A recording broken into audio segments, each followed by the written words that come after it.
Bienvenidos nuevamente al estudio diario comentado del libro de Isaías capítulo 63. Estamos avanzando siempre, todas las mañanas tenemos una pequeña lectura y el devocional, las lecciones sencillas, prácticas para nuestra vida diaria. Quédate hasta el final, comparte, suscríbete también al canal y será de bendición para tu vida y para todos los que tenemos contacto con la palabra de Dios. Bienvenido. Vamos a pedir la bendición de Dios. Le saludamos y queremos agradecerle porque nos sintoniza como siempre todas las mañanas aquí diariamente con la Biblia. Padre nuestro que estás en el cielo, gracias por la vida. Gracias por tu perdón, por tu restauración y gracias por tu palabra. En el nombre de Jesús. Amén. Hoy vamos a leer el capítulo 63, habla también de la venganza de Jehová. Del día final, Él tomará venganza contra sus enemigos, contra todos aquellos que no obedecen, que a pesar de que estudiamos ayer que la palabra de Dios, que Dios siempre está allí, Él no calla, Él lucha hasta el final, no descansa para salvarte, pero el hombre es tan necio, tan terco, que no acepta el sacrificio. Tampoco Dios puede tomarnos a la fuerza. Él espera que voluntariamente podamos aceptar. El ser humano acepta el sacrificio. Finalmente, si no lo acepta, bueno, va a haber un juicio. De eso no podemos negarlo porque Él mismo dice en su palabra, porque va a destruir el pecado, va a destruir al enemigo contra sus ángeles malos, pero también a aquellos que se aferran a las cosas de este mundo. Y noten cómo presenta el día de venganza de Jehová. Es terrible. Por eso tenemos que prepararnos desde ahora y no esperar ese día porque es demasiado tarde. Mire lo que dice el capítulo, versículo 1, ahí aparece ya. Dice: ¿Quién es este que viene de Edom, de Bosra, con vestidos rojos? Este hermoso en su vestido que marcha en la grandeza de su poder. Yo, el que hablo en justicia grande para salvar. Bosra era la capital de Edom, un pueblo fuerte, enemigo de Dios, de la simiente de Saúl, que también fueron enemigos del pueblo de Dios, que le hicieron la vida imposible al pueblo de Dios. Y entonces dice, aparece aquí de dónde viene, con un vestido rojo, como un soldado, con todo su esplendor, y viene en grandeza y en poder. Porque de Bosra, pues era la capital donde tenían los mejores soldados, y ahora se refiere, ¿quién viene desde ahí? ¿Quién viene de esa capital? ¿Quién viene? Entonces dice, dice el Señor, yo el que hablo en justicia. ¿Y a qué viene? Viene para salvar a ese pueblo que tenía cautivo, para salvar a ese pueblo que está en cautividad, que se encuentra esclavizado. Yo el Señor vengo como un poderoso guerrero para dar la salvación, para dar libertad. Jehová de los ejércitos. Y entonces dice, ¿por qué es rojo tu vestido y tus ropas como la del que ha pisado en el lagar? Versículo 3 dice, he pisado yo solo el lagar y de los pueblos nadie había conmigo, los pisé con mi ira y los hollé con mi furor y su sangre salpicó mis vestidos y manché todas mis ropas. En el tiempo bíblico, el lagar era un lugar donde se echaban las uvas para pisarlas y sacar las uvas. Eran normalmente una especie de piedra de hoyo y allí en eso tiraban las uvas. Y el que pisaba las uvas se manchaban sus ropas. Y era un símbolo de que el jugo de la vid salpicaba sus vestidos y podían decir que ese día había bendición porque obtenían el jugo de la vid que ellos vendían o distribuían en diferentes lugares. Pero el significado es tan interesante porque el que pisaba las uvas se manchaba, se salpicaba del jugo de la vid. Y entonces dice Dios aquí, ¿por qué está manchados sus vestidos? Porque vengo a aplastar, vengo de pisotear. Y entonces el símbolo de la destrucción que Dios usa es como el lagar. El lagar es este mundo donde hay uvas buenas y uvas silvestres. Dios viene a recoger las uvas buenas y se los lleva, pero las uvas malas serán pisoteadas. Este lagar de este mundo será pisoteado, será destruido con la ira del Dios Todopoderoso, de tal forma que entonces salpicará allí la tierra con sangre. Y finalmente también el rojo tiene un simbolismo. Solamente la sangre de Cristo Jesús puede darnos perdón y librarnos de este día de venganza. Solo la sangre de Cristo. Y entonces dice, por eso Él se presenta aquí como Él. Al final en Apocalipsis también aparece esta escena, donde la destrucción llega, donde Cristo destruye a sus enemigos con el poder de su palabra, con el poder de su boca. Y entonces mire lo que dice el versículo 4. Porque el día de la venganza está en mi corazón y el año de mis redimidos ha llegado. ¿Por qué va a llegar ese momento? Claro, porque va a redimir, va a restaurar a su pueblo y va a destruir el pecado, va a destruir las uvas malas en el lagar para siempre. Versículo 5. Miré y no había quien ayudara y me maravillé que no hubiera quien sustentase y me salvó mi brazo y me sostuvo mi ira. Versículo 6. Y con mi ira hollé a los pueblos y los embriagué en mi furor y derramé en tierra su sangre. Dios está profetizando lo que Él va a hacer. No lo está escondiendo, lo está diciendo, lo está anunciando.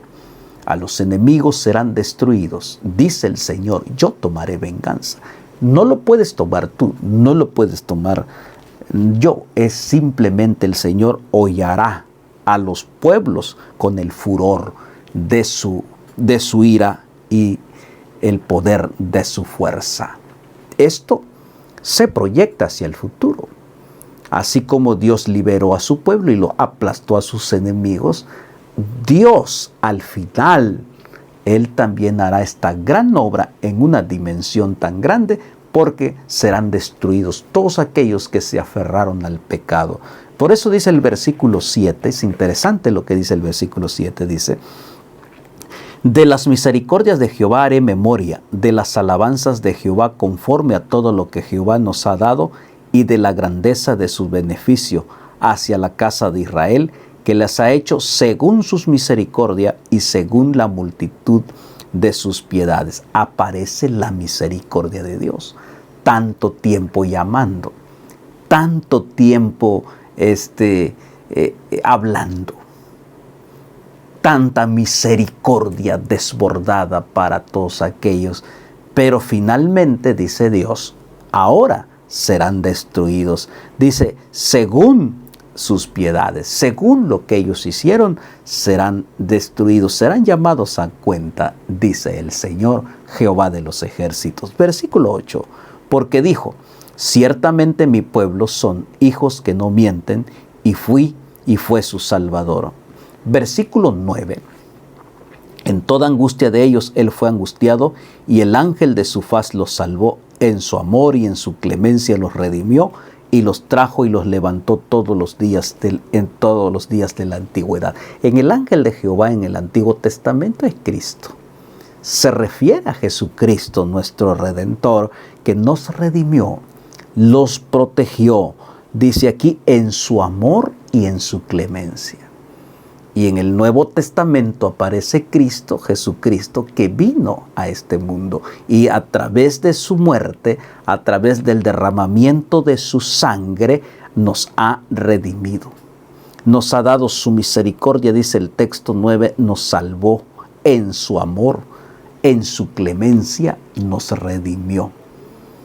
Está profetizado aquí y se cumple con Cristo cuando vino a este mundo, que a través de Él somos redimidos por su amor y su misericordia. Note lo que dice el versículo 10, cómo era el ser humano o cómo somos los seres humanos. Dice, mas ellos fueron rebeldes e hicieron enojar su Santo Espíritu, por lo cual se les volvió enemigo y él mismo peleó contra ellos. ¿Por qué? El ser humano, a pesar de ver las misericordias, las clemencias del Jehová, fueron rebeldes intencionalmente, rebeldes en todo. Le dieron la espalda. Es como en el tiempo en que estamos hoy. Sabemos que Dios es amor. Sabemos que su misericordia es grande. Sabemos del sacrificio de Cristo en la cruz del Calvario. Pero el ser humano sigue rebelde, sigue en sus propios caminos, sigue haciendo lo que su corazón le dice y no pone en primer lugar a Dios. Y entonces dice, ¿y entonces por qué me va mal? Por nuestros propios actos y nuestros propios hechos y nuestra propia decisión. Y dice, y finalmente, si Dios no está con nosotros, pues hay alguien más que está. Pero si Dios está con nosotros, ¿quién contra nosotros? Sencilla la palabra de Dios. Entonces por eso dice el versículo 11, pero se acordó de los días antiguos de Moisés y de su pueblo diciendo, ¿dónde está el que les hizo subir del mar con el pastor de su rebaño? ¿A dónde él puso en medio de él su Santo Espíritu? El que los guió por la diestra de Moisés con el brazo de su gloria, el que dividió las aguas delante de ellos, haciéndose así un nombre perpetuo, el que los condujo por los abismos como caballos por el desierto sin que tropezaran. Esta es una pregunta muy larga. ¿Dónde está el que hizo? ¿Dónde está el que puso en medio? O sea, la pregunta, ¿dónde está Dios? ¿Por qué lo olvidaron? ¿Por qué le dieron la espalda? Aquel que los condujo, aquel que los guió, aquel que los mantuvo, aquel que les dio de comer, el que los libró de los abismos. ¿Dónde está? ¿Por qué se olvidan? ¿Por qué van tras otra, le dan la espalda, sabiendo que Él es el que les ha dado todo? ¿Por qué olvidan las misericordias de Dios? Esta mañana es la pregunta también, ¿por qué olvidamos las grandes misericordias de Dios? Tanto lo que Él ha hecho por ti y por mí, y lo seguirá haciendo hasta que su gracia se levante de este mundo. Entonces, una pregunta muy larga, ¿no?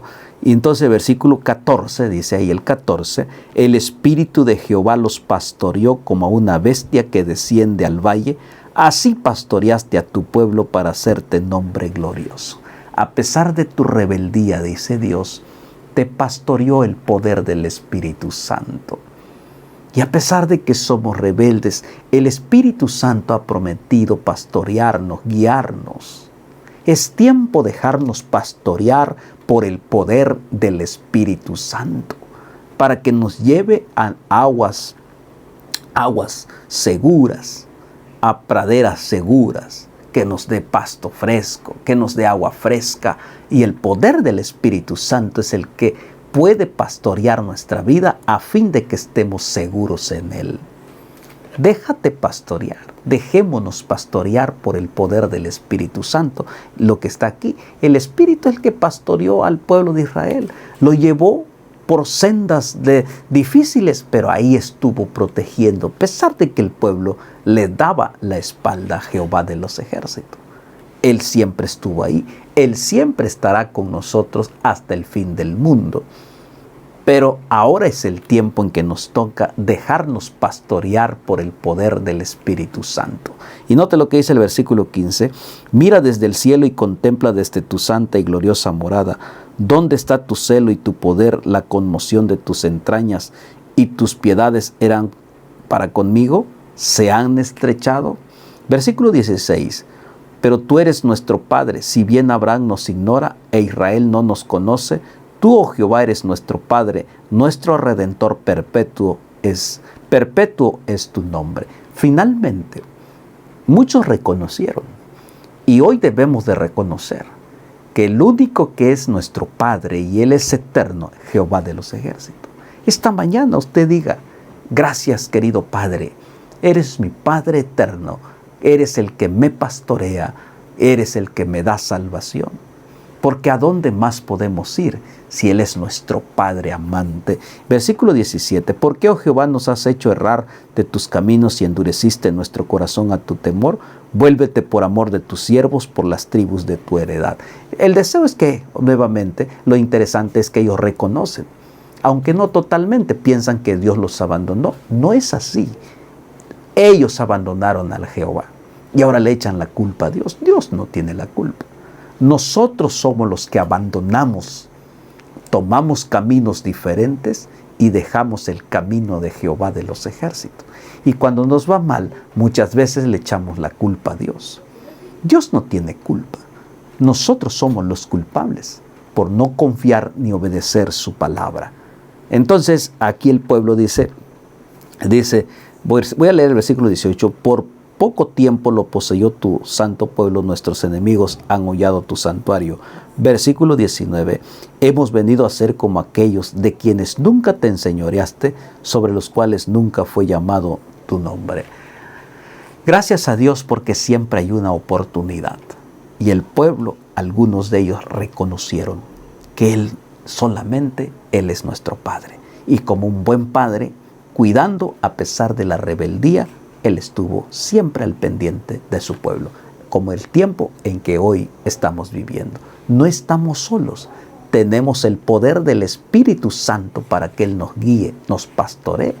Solo que tenemos que dejarnos pastorear por el poder del Espíritu Santo. Que Dios te bendiga, Jehová te bendiga y te guarde, Jehová haga resplandecer su rostro sobre ti y tenga de ti misericordia. Jehová alce sobre ti su rostro y ponga en ti paz. Padre, gracias. Ayúdanos, pastoréanos y que nos dejemos pastorear por el poder de tu Espíritu Santo. En el nombre de Jesús. Amén.